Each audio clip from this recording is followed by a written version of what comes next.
going to get through a little bit of backlog in a second, but I want to talk for a minute about 101 Dalmatians, which Kat showed me the other night.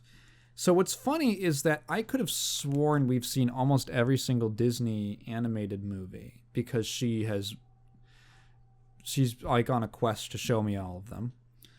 And I also could have sworn that I had already seen 101 Dalmatians, as did she. Like we were both like, she just put it on, she wanted to watch a Disney movie and she decided on it because she's like, I haven't seen it in a while. And we both realized we'd actually never seen the original animated film. And we'd seen the remake. Though there's like a live action remake in the 2000s, late 90s, something like that. Which was that was actually what we'd seen, and I'd maybe seen a little bit of the original. I was really surprised by how much I liked 101 Dalmatians. I think I'm just a big fan of this sort of 60s to 70s Disney period of animation because, well, for a couple of reasons. So 101 Dalmatians looks really different. And actually the backstory to it is important to understanding why it looks the way that it does. And I just think it's a really neat story. So basically the animation department of Disney was not doing very well, and they were considering shuttering the whole thing.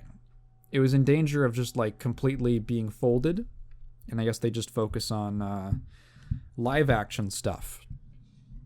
And then they basically had one more movie pitch in them, and fucking guy pitches 101 Dalmatians, a story that would require animators to draw 1 billion dogs on screen with unique spot patterns moving every frame.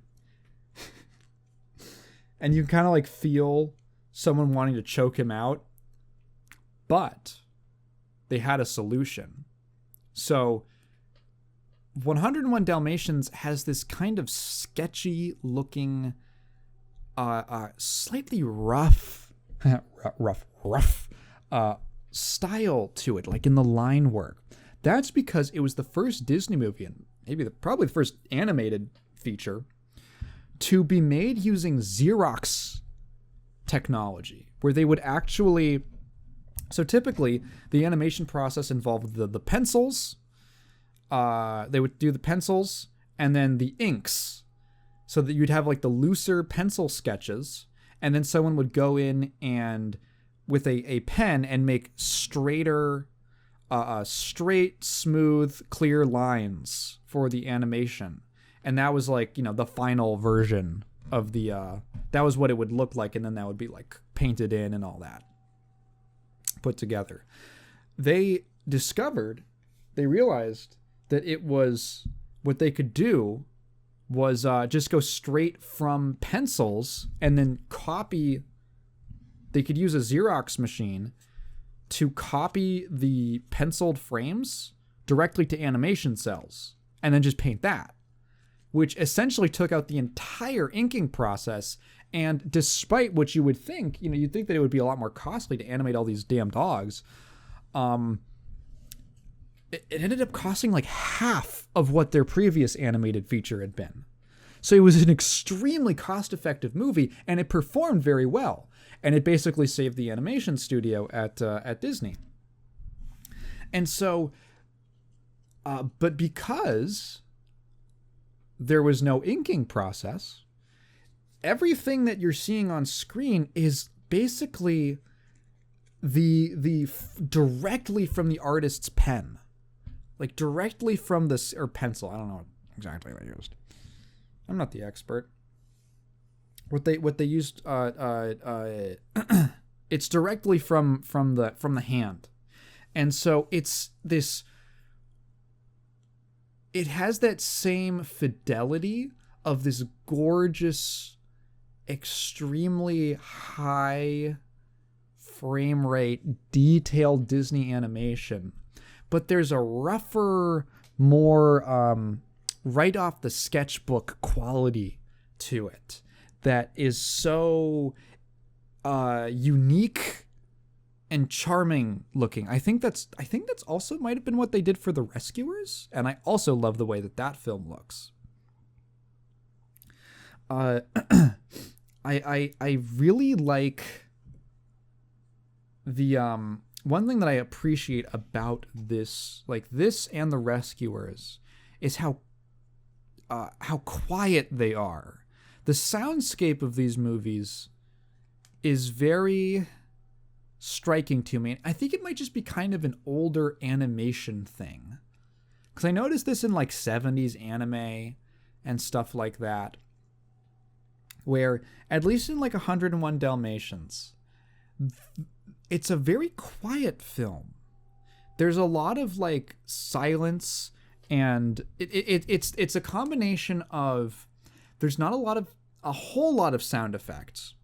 There's not music playing all the time. There will be these little like orchestral flourishes, which is very kind of old school. But there isn't like a backing track that's been inserted into the film that's just like bumping throughout a whole scene most of the time.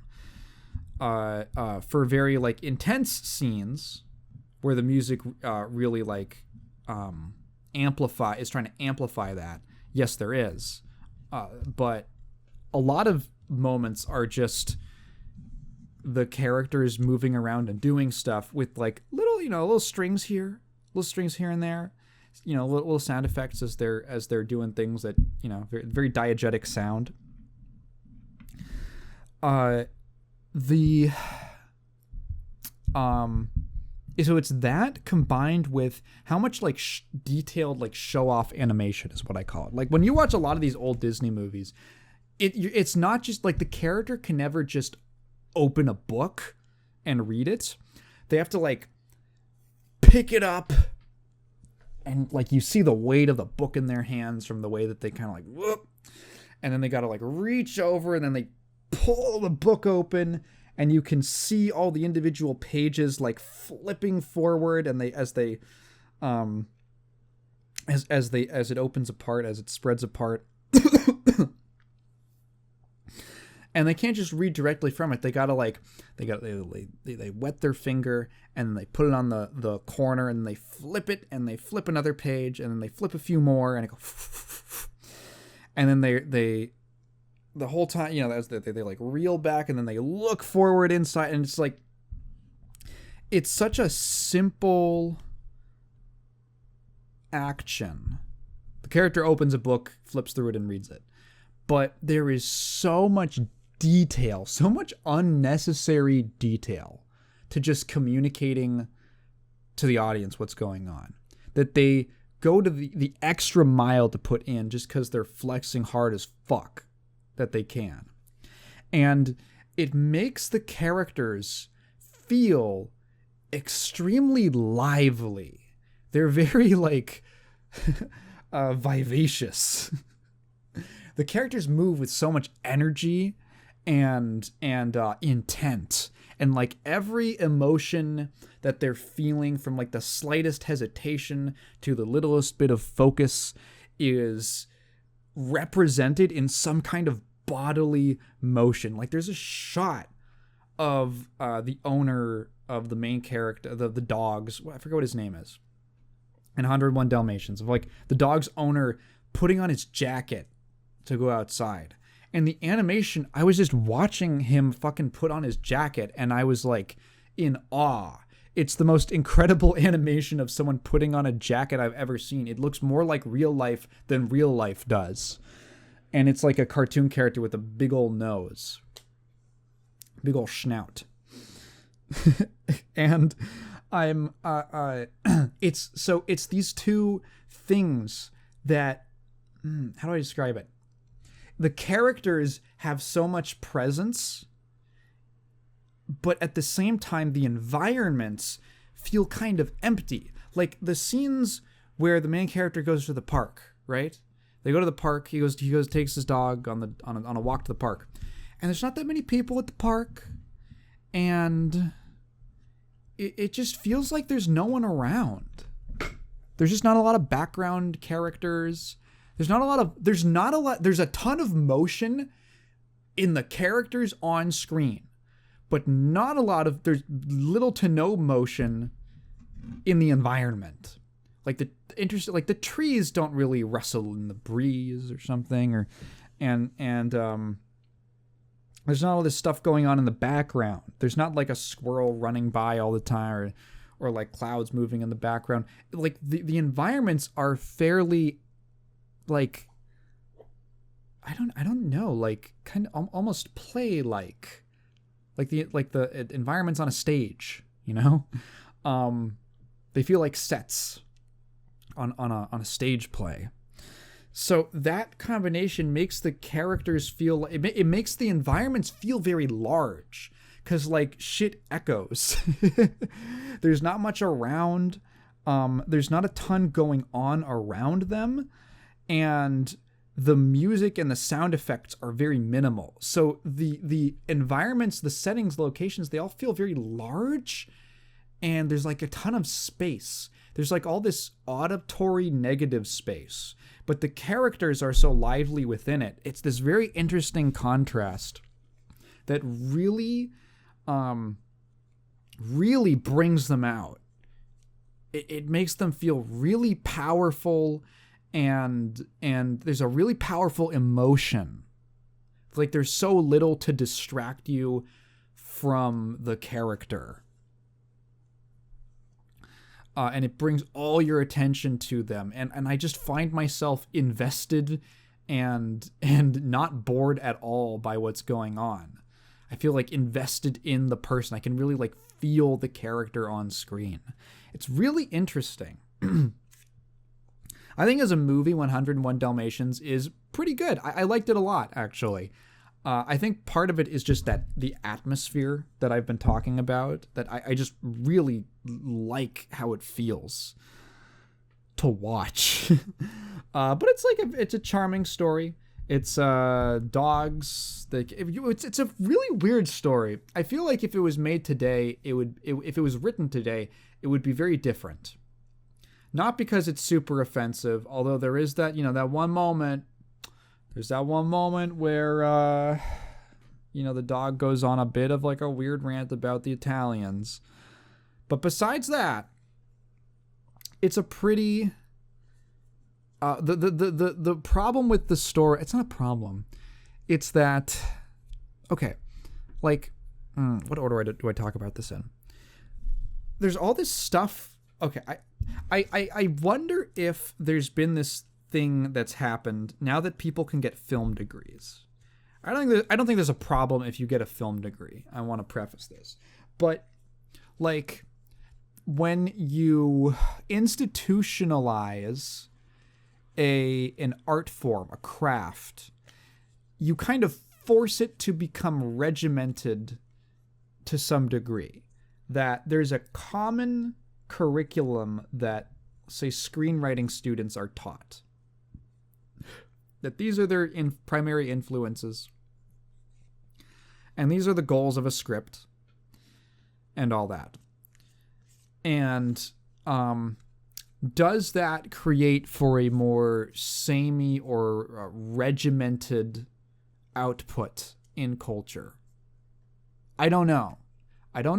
Obviously, there's plenty of things to the counter with like student films are kind of infamous for being weird and abstract and all that. But I kind of wonder if like, so one thing that really struck me is how little agency the two ostensible main characters have in the plot. Like the puppies get kidnapped and the two main characters, the parents, are like, they just fucking hang out. They don't even know. They have no idea what's going on. They put out like a distress call. There's like 20 minutes of just dogs barking in this movie. So most of the legwork gets done by a little cat character named like Lieutenant Tibbs or something, or Tips or something like that. That's like most of the he does so much work. He's just like some sidekick. Like you don't think he's going to be important. He is so important to the plot. The main characters do stuff a little. They're kind of important in the beginning, and then they're important in like the last 20% of the movie. But there's this whole space in between where a bunch of action is happening that affects the plot, but it's other characters doing stuff. And I feel like in a modern script would leave most of that stuff. It would be structured completely differently. Also, like the main villain, Cruella de Vil, doesn't appear that much in the movie. Like, she doesn't actually do very much. She is obviously the reason all this stuff is happening.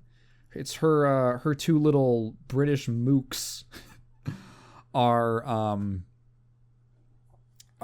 they kind of do most of the work. It's like a fucking the whole movie is about like a proxy war. It's just their minions acting through each other, doing the bidding for them, for the main protagonists and antagonist. And I just feel like if it was written today, it would be structured so completely differently to give the two main characters, the two dogs, way more like agency and just action in the plot.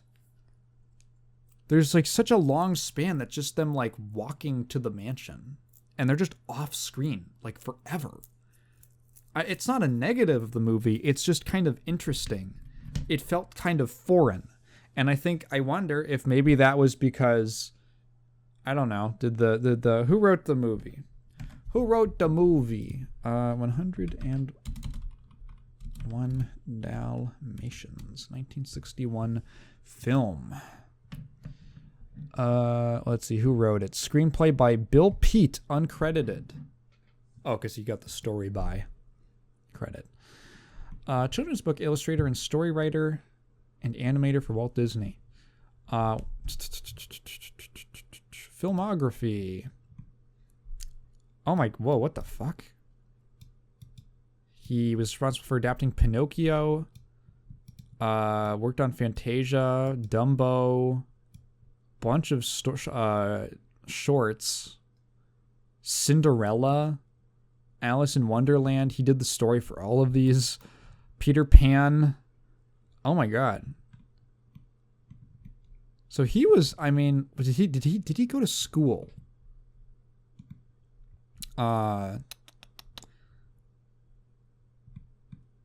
Received a scholarship to go to John Herron Art Institute. That might have been for like illustration. Yeah, apparently he was mostly like an artist, but he just ended up doing a bunch of writing, I suppose. Yeah. And I'm like, I don't know how much of his education was, I